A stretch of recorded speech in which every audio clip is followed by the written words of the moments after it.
Hi there again, I'm Brian from filmphotography.club, and today I wanted to share with you this Instax Mini 90 instant film camera. I've been wanting to shoot instant film for a while. I don't own an instant film camera, but a coworker lent me this camera for it's been about a month, and I've been shooting with it off and on. And so I just wanted to talk about the modes, some of the features, and share some of the pictures I've taken with it. First off, I just want to say that this is a very fun camera to shoot with. I've had a blast with this camera. Just the fact that you get pictures back instantly is a lot of fun in itself, and it does take really good pictures also. It's been cool to take a picture of just, a passerby and hand them a picture that they weren't expecting. There was one person that was walking his dog on the beach, and the lighting was really nice, and I just wanted to take a picture, and instead of me keeping this picture of a guy with his dog, I just decided to give it to him, and he was very grateful and was excited and surprised to get a cool free instant print.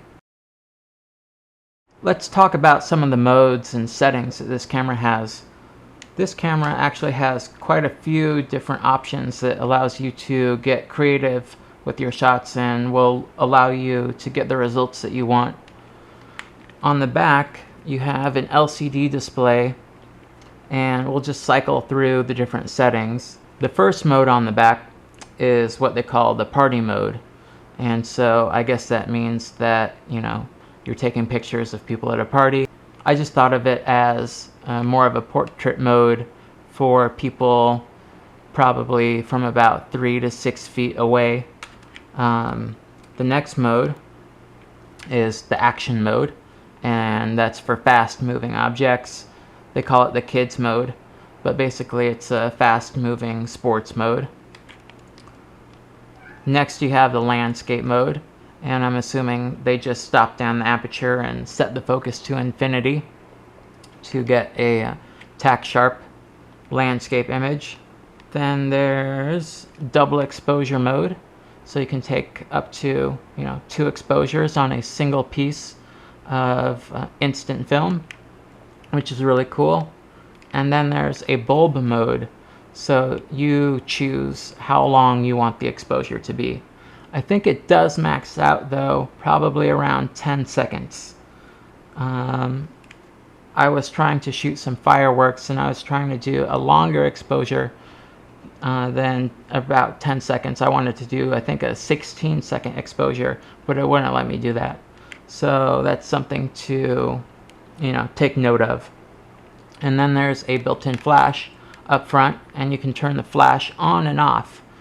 So some other cameras, fire the flash every time, but this lets you turn it on and off as needed. There's also a macro mode, so you can take pictures of flowers or bugs or whatever really close up. I didn't use that mode a lot, but I'm sure it probably would come in handy. Also, for the exposure side of things, you can dial in the lightness and darkness of the print. So it goes from dark to regular exposure to light, and then light plus. I've found that it's pretty easy to overexpose this instant film, and so usually I'm using regular or light. I didn't ever use light plus, but if you're in a low light situation, that probably would come in handy, as well as using flash.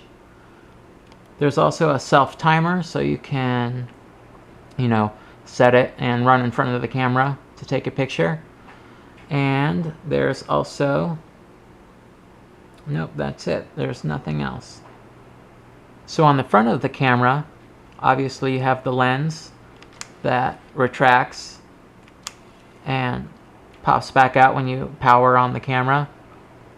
Here's your flash right here. And then there's also a mode dial around the lens, and that will allow you to cycle through the different modes. I didn't find this very useful. I just hit the mode button on the back, but I guess it could be useful, and maybe it would become part of my workflow if I continue to use this camera a lot. I might get used to, you know, twisting this, but I didn't, you know, get in the habit of doing that.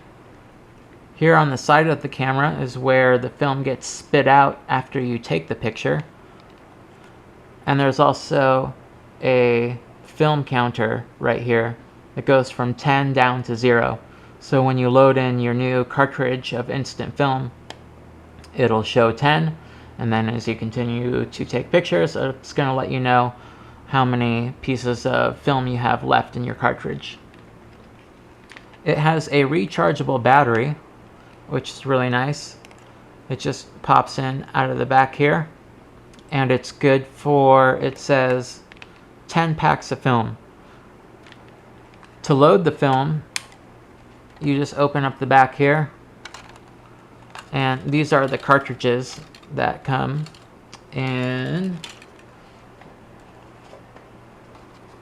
I bought these on Amazon, and 2 cartridges came in 1 box, and I think I paid maybe about $12 for the pack.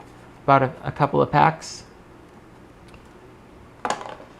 And so you just make sure that yellow tab is up, and there's a yellow tab in the camera, and you pop it in there, close the back. The camera will spit out the first, I guess, blank test shot. It's not really a test shot, but it's just like a blank piece of film that comes out, and you're good to go. The viewfinder is, you know, pretty nice, easy and very clear and bright to look through. Nothing spectacular going on, but it definitely gets the job done. Also, there is a tripod socket on the bottom here, so you can put a tripod plate on there, mount your camera to a tripod, and maybe set the self timer or do some long exposures using the bulb mode. I tried to do some long exposures over the 4th of July to shoot fireworks, and they didn't come out very well, but it is really cool that there is a tripod socket on there, and it would be fun to take this out, you know, and shoot maybe some moving cars or cityscapes and try to get some, you know, light streaks or something going on. So let's talk about the lens on this camera. It's a 60mm lens, and it's pretty sharp. Not the sharpest, but it's good for a $125 camera. And 60mm might sound like a pretty long focal length, but because the imaging area of the film is so large, it actually turns out to be quite a bit wider than it sounds. I don't know exactly, so I'm just guessing, but it looks to me to be about a 24mm to 35mm equivalent focal length. So that's comparing, you know, this larger imaging area of the film to a much smaller 35mm negative. If none of that made sense, I'm sorry, and if you're learning about photography, I'm sure it will make sense later when you learn about crop factor. Anyways, the lens is reasonably sharp, and it's very wide. Okay, so now I want to talk about some of the photos I've taken using this camera. I live pretty much about 2 minutes away from the beach, so most of my shots are from walks that I've taken on the beach. With my wife, we like to walk down to the beach at least a few times a week, and so naturally that's where most of these photos were taken, so there's not a huge amount of variety, but we'll get through some of them. Here we have some dude walking by holding a skateboard, and some other surfer just entering the frame to the right.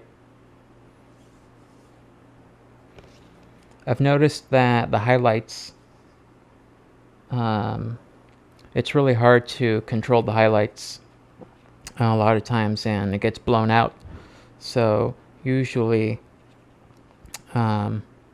it's best to maybe just do the regular exposure or even the dark setting. And those are the steps that we take down to the beach from our house. And here's a sunset that has some pretty nice color to it. Now, what you're about to see next is a big problem with this camera, maybe more problem with the film, and that is this, that black sunspot.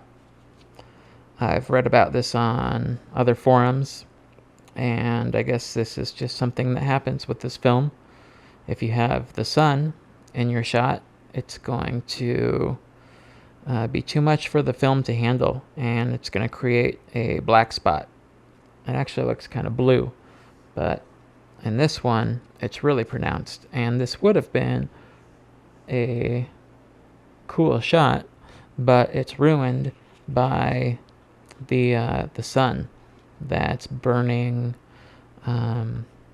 this instant film. It's just too much for it to handle. And I've seen this problem with some video cameras, and they call it the black hole sun. And so there it is again, the black hole sun. And it just completely makes these images unusable. So if you're shooting outside, don't point your camera towards the sun. The sun doesn't even have to be in the picture. If the sun's even near the edges of the frame, but not in the frame, it's still likely that it can overexpose and cause that blue or black sun to pop up. And so those are the shots from the beach that's under the pier with the waves crashing under the pier. Next, we'll look at some of the sport photos. I just have a couple of action shots. These are my friend's son and his friend, and they were out skateboarding, and I took this using the sports or kids mode and also using the flash. And so I think it turned out really well. It froze the action really well, and the flash is obviously facing him and filling in I guess where the shadowed side is, because he's backlit right now. And yeah, I think it came out really well. Here's another one. That one's a kickflip, I believe. So yeah, they were happy with these shots, and so was I. I tried some double exposures, but double exposures are pretty tricky, and you kind of have to know what to expect and kind of plan out your shots, knowing where the dark and light spots of each image are and where to place them in the frame. That's my wife and a tree, and it just didn't turn out very well. So that definitely takes some practice. Here are some long exposure shots that I did on the 4th of July. Wow, impressive. Not okay. And there's another one. Fireworks, just really blown out. No definition in the fireworks. And I was trying to use a timer on my phone to time how long the bulb exposure had been going, but yeah, it just doesn't work. So that's my fault, not the camera's fault. Maybe a little bit of the film's fault, but yeah, mostly my fault. Overall, I'm really happy with the pictures that this camera takes, and so I'll just go through a few more here. And then we'll call it quits. Nice little portrait. Here's my wife at the pier. Pretty good shot. I like that one. Sold my car. These are the people that came to buy it. Took their photo, gave one to them. A memorable day for all of us.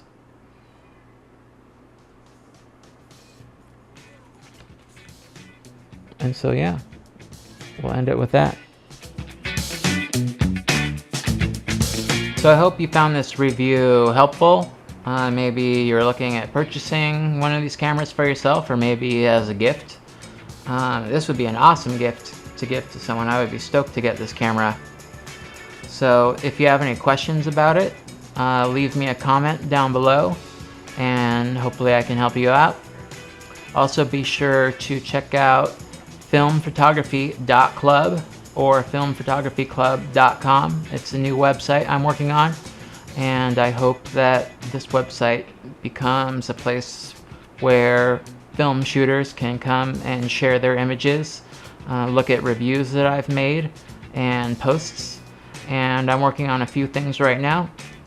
I'm currently working on a review for Lomography's 120 film, color negative film. That would be this film here. And so I'm waiting to get some of my film back and do a review on this. And that'll be up on the website and also on my YouTube channel, hopefully in a week or so. The first review I did for this channel was for my Mamiya 645 medium format film camera. And so if you're interested in this type of camera, be sure to check that video out. And then I'll also be doing a review on this Yashica TL Electro X 35mm camera. This is a lovely camera. Right now it does not work. I don't know why. It just stopped working one day. But I'm gonna buy another copy of it because I love it so much. And so once I get that new copy, I just have to find the right one on eBay. Then I'll be doing a review of that and sharing it with you guys. Thanks a lot for watching.